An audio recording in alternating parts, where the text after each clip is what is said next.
Before we discuss the deportees, let's understand where they were sent. Eswatini is a small kingdom in southern Africa. The population is 1/3 the size of Jamaica. And this is where tradition runs deep and the king holds absolute power. While it's known for its beauty, its scenery, and rich culture, many citizens face poverty, unemployment, and limited political freedom. It's a very different environment from Jamaica, which is why many people are asking what life will be like for anyone sent there, anyone who refuses to be sent to Jamaica. This is Jamaica Reality Report, bringing you the stories everyone is talking about. No hype, no spin, just the headlines, the facts, and the questions that matter. So guys, for more reactions, just go ahead, subscribe to the channel, share the video, and like the video. People, hear this. Jamaica's government recently made headlines with a perplexing story. 2 of its 3 citizens who were deported by the United States were sent not to Jamaica, but to the African kingdom of Eswatini. Even more intriguing, these individuals have reportedly declined offers to be repatriated back to Jamaica. So what's going on here?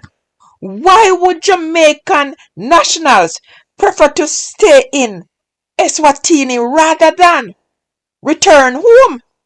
And what does this say about the border system of deportation and international relations? Let's unpack this situation. But before we unpack it, guys, this is a reaction channel. No fighting, no arguing. I react mainly on the news. And guys, please make sure you subscribe to the channel. Because if you don't subscribe, you won't know when I post a reaction video. Imagine being deported from the US. A place you might have called home for years. And instead of arriving at Norman Manley or Sangster's International Airport in Jamaica, you wake up in Africa. Yep, Africa. Suddenly you're thinking, wait, did I just get deported to the wrong continent? It's a surreal experience and it raises many questions about how deportation agreements are made and executed. The big question echo across social media and news outlets is, if the US can send Jamaicans to Eswatini, why is Jamaica itself not simply bringing its citizens home directly? Why are some deportees landing in Africa instead of Jamaica? Something about this story just doesn't add up. Unless the math involves a bit of international comedy or perhaps a complex web of diplomatic negotiations that most of us are not privy to. Recently, reports surfaced about Jamaica deportees being sent to Eswatini. And honestly, it's causing more confusion than trying to understand a Jamaican patois from across the street. Some of these deported actually refuse to leave Eswatini right now. Maybe they were thinking, wait a minute, I was trying to go home, not explore Africa's safari options. These individuals, perhaps overwhelmed or simply confused, prefer to stay in Eswatini rather than proceed to Jamaica, which is their supposed destination. This leads to the big question from many Jamaicans: why Africa? Why Africa? Why don't send them to a white country? Jamaica has all the infrastructure, government offices, airports, diplomatic ties, and a well-established legal system. So why wasn't the deportation just a quick hop back home? The US has been making deals with countries like Eswatini to temporarily host some deportees. Kind of like a Jamaican cousin crashing at your place until they find their own place. Critics say it's a bit little it, it's a bit like sending someone on a long unnecessary trip before they get back to where they really belong. Jamaica, it's understood that Jamaica have made the same deal to have people who is not Jamaicans come to Jamaica. And here's where it's get even more interesting, because it's not just Jamaicans caught in this situation. The US has also asked other Caribbean countries to help process or take in migrants from different nations. It's a kind of regional migration relay race, with some countries acting as stop-off points.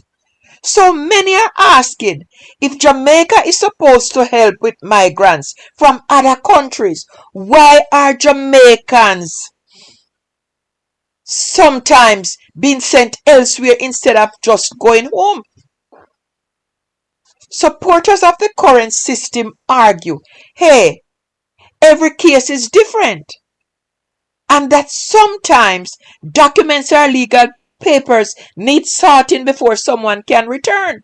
Others see it as part of a bigger immigration game, a complex chess match where deportation is just one of the pieces moving around.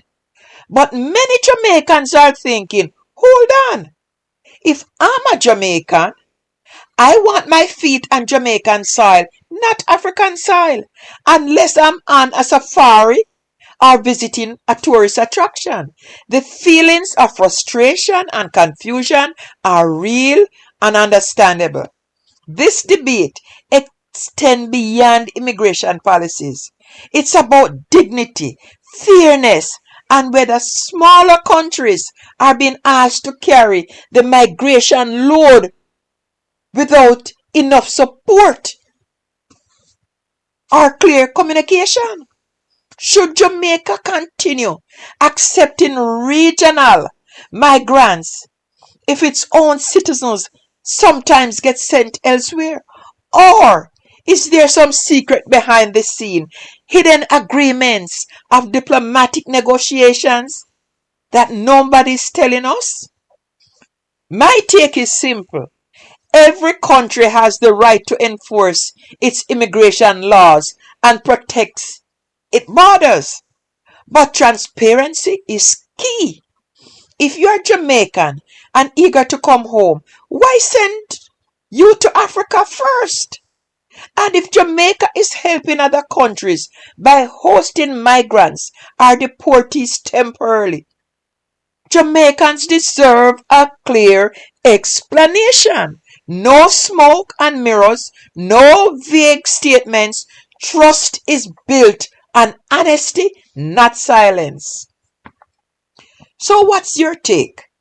Should Jamaicans always be deported straight back to Jamaica regardless of the circumstances? Should Jamaica continue to accept migrants and deportees from other countries? Or is there a limit?